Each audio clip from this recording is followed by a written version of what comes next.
Mesdames, Messieurs, peuple congolais, être citoyen, c'est être informé et d'agir aussi. C'est surtout être critique et solidaire, au sens même de l'intérêt général.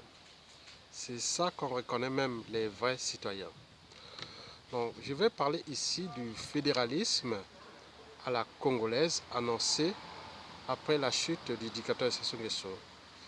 Ici, je vais parler de la Convention nationale et surtout, en commençant, je vais d'abord introduire les problématiques du préalable de cette convention, puis les procédures, le rôle aussi de cette convention, sa composition, ses missions et ses objectifs. Mesdames, Messieurs, peuple congolais, parmi le préalable, il faut que Sassou Nguesso dégage. Il laisse le peuple congolais en paix, choisir son destin. Et puis, il faut qu'à la chute du dictateur Denis Sassou Nguesso, nous puissions ensemble mettre en place une période de transition politique de travaux de 5 ans. Et deuxièmement, il faudra repenser les procédures. Les procédures consistent d'abord à repenser ensemble et durant 5 ans de cette période de transition à l'avènement d'une république fédérale ou du fédéralisme à la sauce politique et culturelle congolaise. À la 5e année, par exemple, nous allons organiser des élections libres et transparentes à l'échelle locale, l'élection des maires régionales pour les élus régionaux. Et ce sont ces élus locaux et régionaux qui seront en mission de la charge de la Convention nationale. Mais ces élus, c'est-à-dire les maires et députés de région, seront tous élus au suffrage universel direct. Et enfin, nous aurons aussi dans la mêlée l'élection régionale, c'est-à-dire au suffrage universel indirect. Mesdames, Messieurs, peuple congolais, et à partir de ces élus locaux et régionaux, c'est là que nous allons prendre en compte les problématiques de la Convention nationale. La Convention nationale, elle sera inscrite dans la Constitution ou dans les institutions de la nouvelle République fédérale. Quelle sera alors la composition de cette Convention nationale? Je vous informe qu'elle sera composée de maires, de députés issus des assemblées régionaux, c'est-à-dire des régions semi-autonomes ou des régions fédérées à l'État fédéral. C'est eux qui vont être désignés à la Convention nationale. Par exemple, je prends le cas de la Bouenza.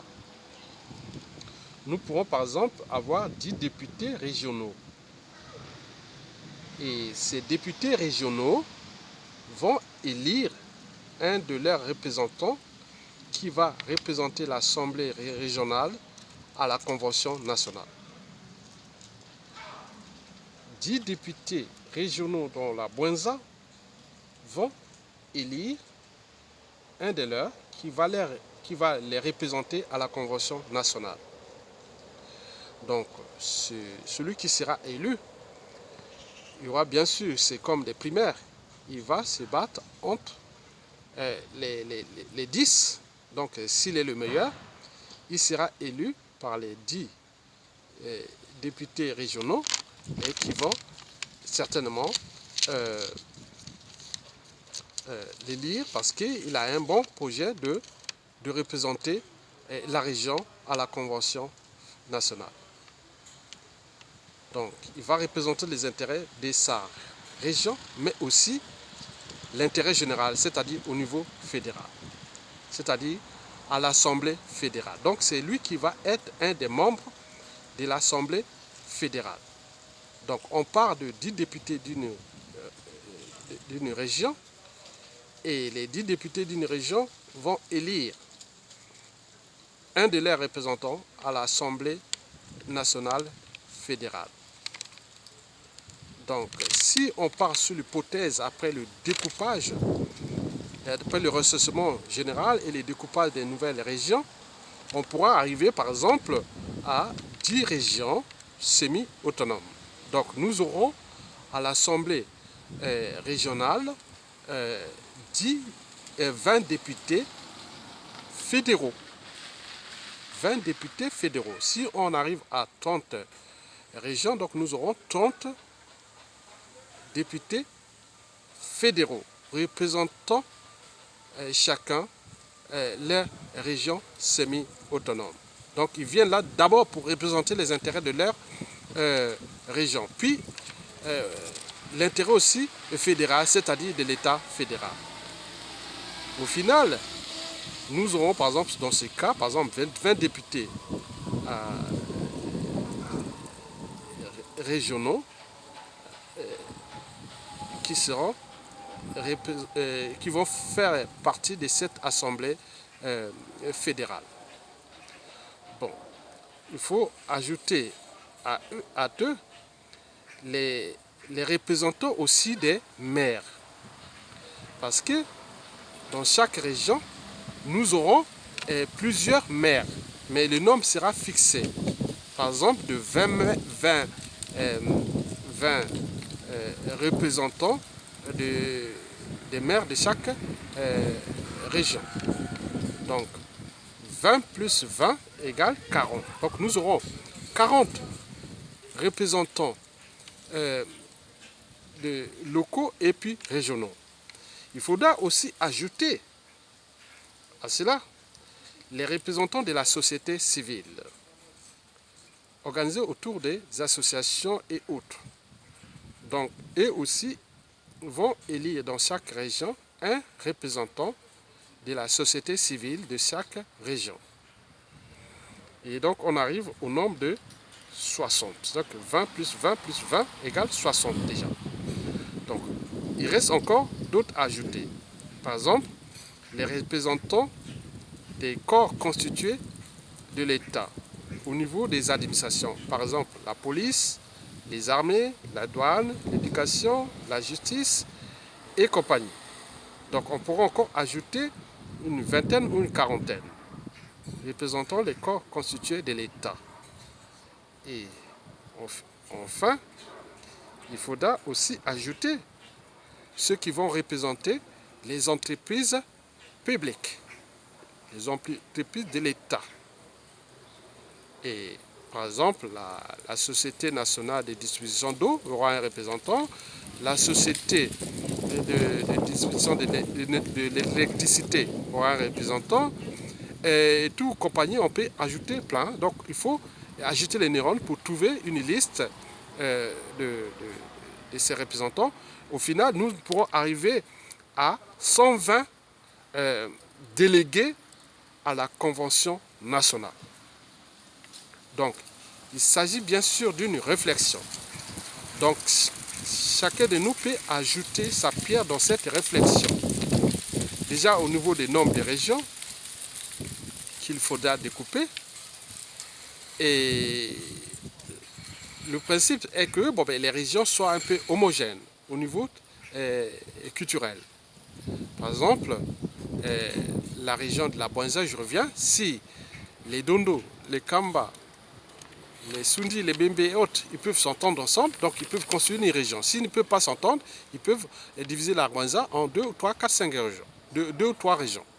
Et vous voyez que Monaco, qui ne représente qu'une ville, et voilà, c'est riche. Il y a des régions qui qui ont la superficie équivalente à l'agglomération de Brazzaville. Je parle des pays.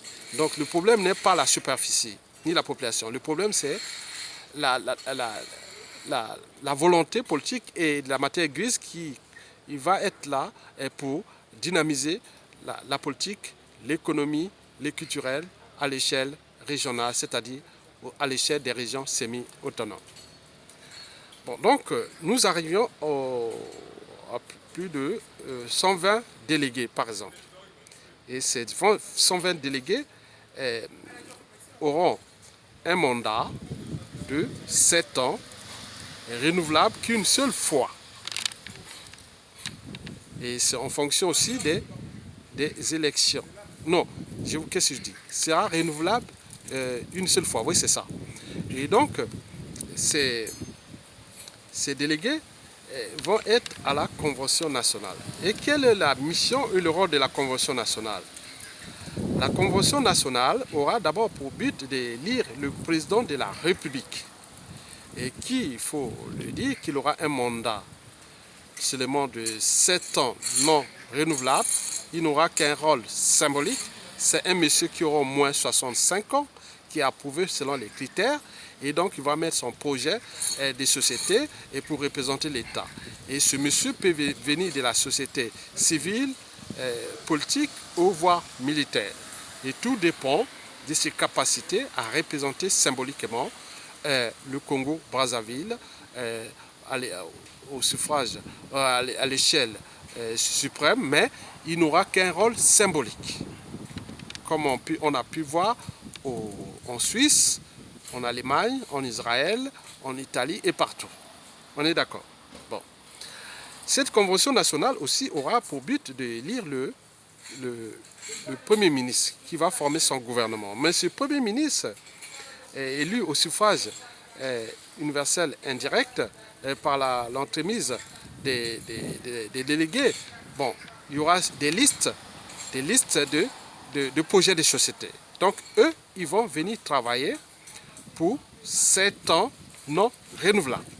Donc, il y aura des listes et que moi, par exemple, on peut être, la plupart seront que des civils. Et donc, on va dire, non, moi j'arrive avec ma liste de projets de société, de ce que je vais faire en 7 ans.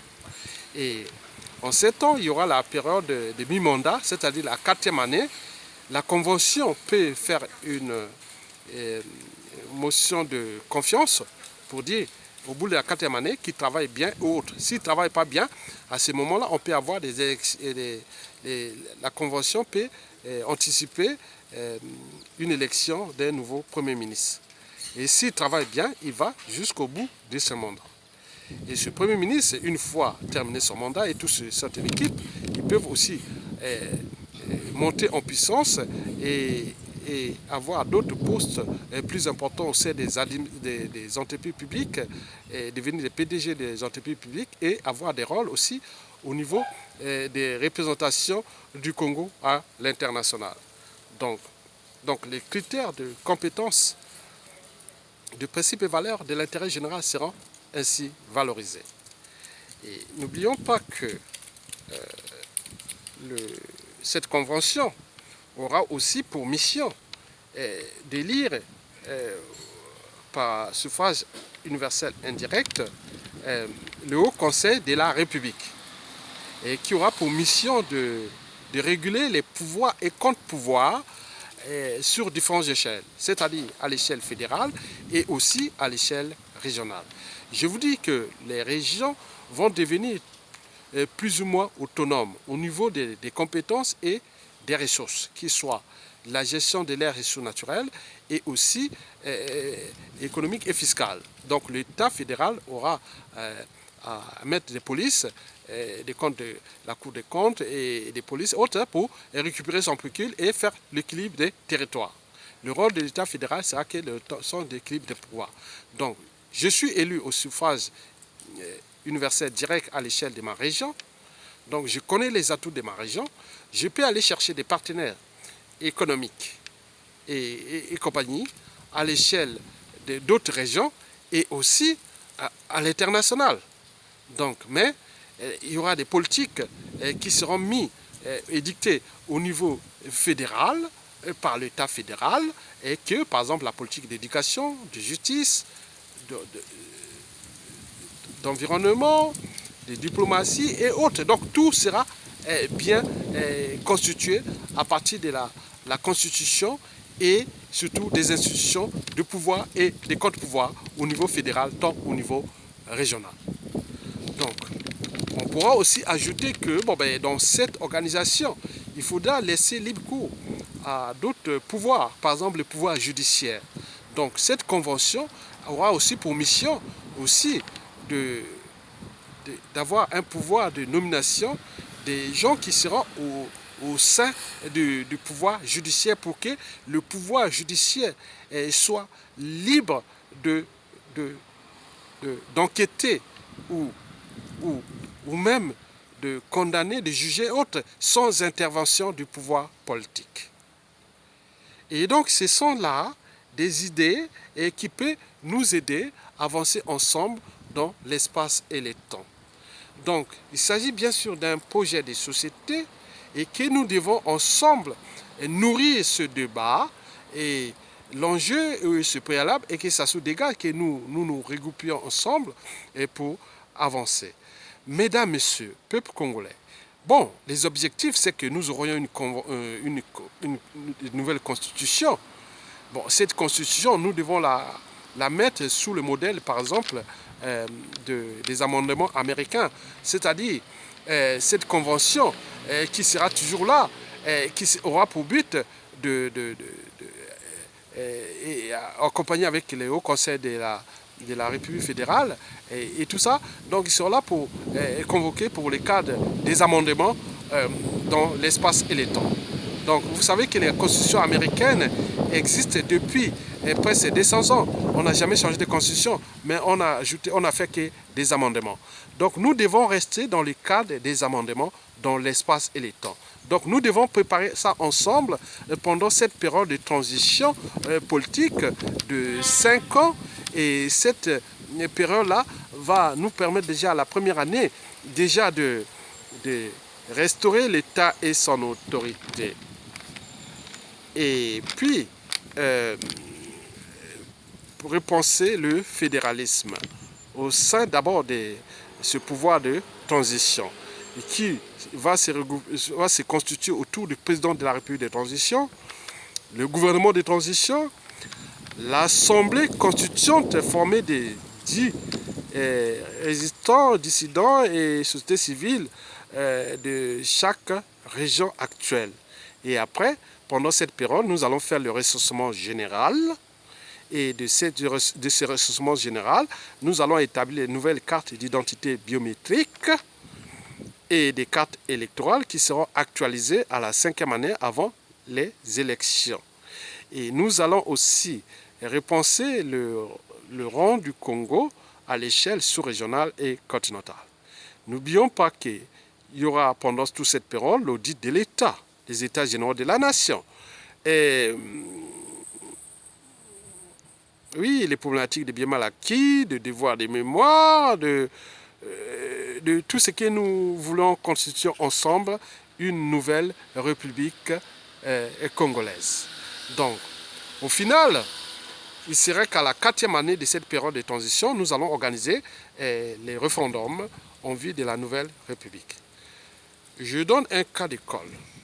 Moi, je suis originaire, même si je suis né dans le Poul, à Brazzaville, je suis dans le Poul. Mais le Poul, par exemple, pourra être divisé en 2 régions. Le Poul va se composer au sud de Brazzaville jusqu'à la limite sud. Au nord, il y aura une nouvelle région parce que majoritairement dans le Poul, la partie nord, il n'y a que des Téké. Donc, il y aura des régions, par exemple. Je parle, par exemple, dans la Kivette. On pourra arriver à 2 ou 3 régions. Je prends la région de l'Équateur, dans Makwa, la ville de l'Équateur. Donc, moi, je suis élu président de la région de l'Équateur. Donc, je pourrai aller chercher des partenaires économiques et partout dans le monde et venir développer ma région. Et on met aussi cette interrégionalité et compagnie. Donc, tout le monde sera gagnant. Donc, une région plus dynamique va attirer d'autres, des tourismes et autres. Donc, les gens vont passer certainement dans votre région, ils vont consommer et vous allez prendre une fiscalité. Donc, chaque région va gérer sa région comme un mini-État.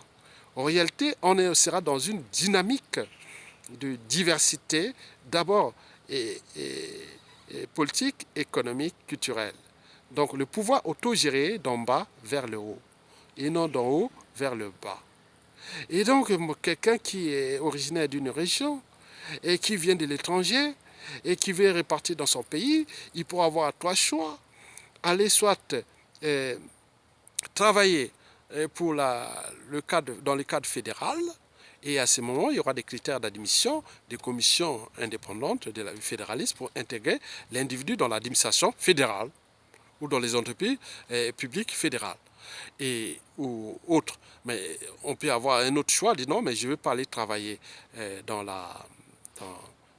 l'État au niveau fédéral, je vais aller dans ma région. Donc vous pouvez être élu ou travailler dans l'administration régionale. Donc vous arrivez et vous avez des critères et qui pourraient être culturels, et que vous avez des parents ou grands-parents ou autres qui sont d'origine et vous adoptez voilà, vous adoptez les fondements ou la Constitution, pas la Constitution, ou le droit et devoir de d'autres régions, et donc vous pouvez aller travailler pour adhérer ou même, que je dirais, poser votre candidature pour l'administration fédérale ou à l'élection fédérale ou à l'élection régionale ou à l'administration régionale. Mais par contre, tout ce qui est du privé, des entreprises privées et autres, vous pourrez aller partout où vous le désirez, puisque nous sommes là dans la dynamique d'unité nationale. Donc nous devons arrêter l'hypocrisie et de vivre ensemble. Nous devons d'abord repenser ces enjeux-là. Parce que si nous on a au Congo ou en Afrique, et surtout nous au Congo, on est incompétent par association, mais tant mieux. Et les tribalistes posent problème, tant mieux. Donc vous pouvez aller travailler, si vous voulez que les tribalistes posent problème, allez travailler à l'échelle de votre région, puisque vous allez vous retrouver avec les gens de votre région. Il n'y aura plus les problèmes nord-sud ou la faute aux autres, non. Mais si vous voulez travailler à l'échelle régionale, fédérale, vous aurez d'autres critères qui seront établis dans le cadre de ces institutions nouvelles et compagnie. Mesdames, Messieurs, donc, vous venez de comprendre que tout est à repenser dans la presse Sassou. Mais donc, tout va se dessiner par ce préalable de Sassou Dégage, puis la période de transition, puis on sera ensemble pour mettre ensemble les institutions nouvelles au sein de 5 ans de travaux et que nous devons faire ça ensemble. Donc, tout est là. J'ai fait un peu vite pour ne pas user de votre temps et ce ne fut qu'une manière pour moi d'agiter les neurones pour que chacun de nous puisse nourrir le débat. Mais dans tous les cas, il y aura un référendum entre ceux qui veulent que ça change ou ceux qui veulent rester sur l'ancien système. Parce que Albert Einstein l'avait pourtant dit, c'est la folie de croire que en faisant tout le temps la même chose, qu'on croit obtenir des résultats différents. Eh bien oui. Et Nelson Mandela avait d'ailleurs ajouté que c'est en revenant à un endroit où rien n'a changé et qu'on se rend compte qu'on a changé. Donc nous devons changer nous-mêmes.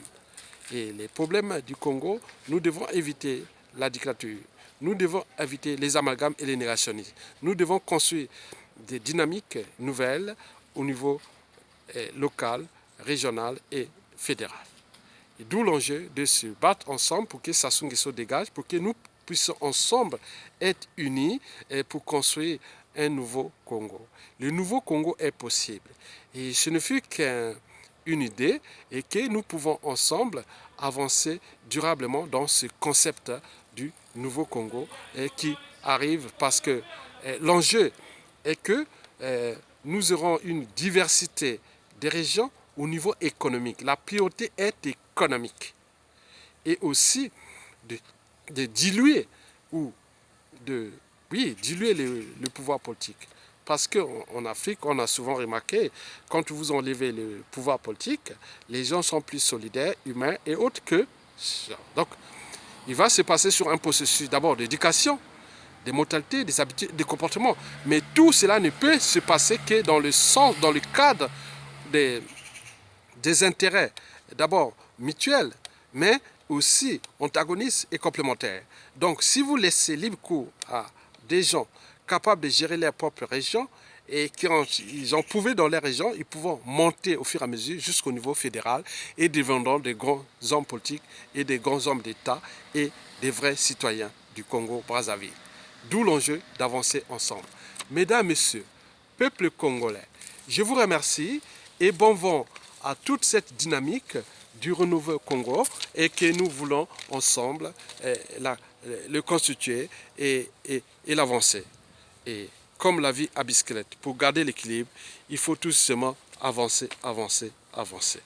Donc, ne vous laissez pas divertir par ceux qui sont de l'ancien ordre politique congolais et qui pensent que le fédéralisme, c'est la voie vers les sécessionnistes et autres. Non, tout sera mis en place parce que le pouvoir fédéral, avec son pécule, il aura là pour protéger la nation au niveau des armées, au niveau de la police fédérale, au niveau de tout ça. Mais à l'échelle régionale, chacun de vous peut apporter une pierre à l'échelle de votre région pour qu'il y ait une diversité de régions semi-autonomes ou fédérées. Donc tout est possible, tout est possible. Je vous l'ai dit que nous ne voulons plus entendre les amalgames de type nordiste problème, sudiste comme ça et autres. Non. Maintenant nous avons cette diversité de centres d'intérêt mutuels qui peuvent nous avancer. En terminant, je vous dis que quand vous prenez par exemple, si vous avez un magot, un butin ensemble, si vous laissez ça à quelqu'un et de gérer ça, il est sûr et certain qu'il y aura toujours des abus. Parce que l'homme providentiel n'existe pas. Donc ce qui existe, c'est les intérêts antagonistes. Voilà. Donc si vous êtes sur une table pour partager ce qui vous concerne tous, donc on ne peut pas laisser à un individu seul de gérer ça. Ça traite toujours des abus. Et surtout chez nous, c'est les dictatures. Donc nous, le but est de mettre hors d'état de nuire les dictateurs à l'échelle du Congo-Brazzaville. Et ils ne sont pas qu'au Congo, ils sont dans toute la région. Donc les gens qui disent, bon, Mboshi, quoi ils sont les... Non, non, non.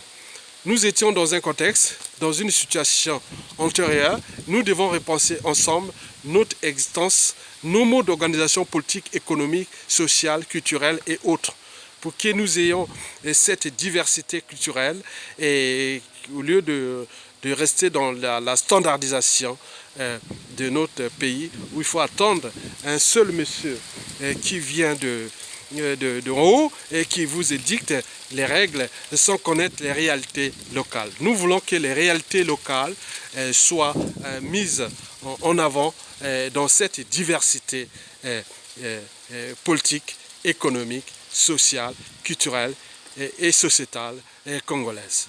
Donc, tout est possible. Nous sommes dans un pays béni par la nature. Toutes les régions sont riches. Certaines régions pourront devenir des régions touristiques, d'autres technologiques, universitaires, d'autres industrielles, d'autres agricoles, d'autres pisciculture. Voilà, donc tout est possible. Donc, c'est à nous de diversifier notre développement. Et qui, je le pense, qui doit être un développement soutenable, au lieu d'un développement infini. Donc nous devons repenser le Congo de demain, et tout est possible. Mesdames, Messieurs, peuple congolais, je vous remercie et à bientôt. Ce ne fut qu'une idée et que chacun de nous peut la nourrir et l'avancer. Parce que dans tous les cas, à la chute des Sassou, le fédéralisme devient l'option indispensable et nécessaire pour notre liberté, dignité et surtout dans le but de la condition humaine. Parce que un pouvoir géré d'en haut vers le bas entraîne toujours les abus et surtout les problèmes de génocide et de tout ce que nous avions connu au Congo-Brazzaville et surtout dans toute l'Afrique noire. Mesdames, Messieurs, je vous remercie et à bientôt.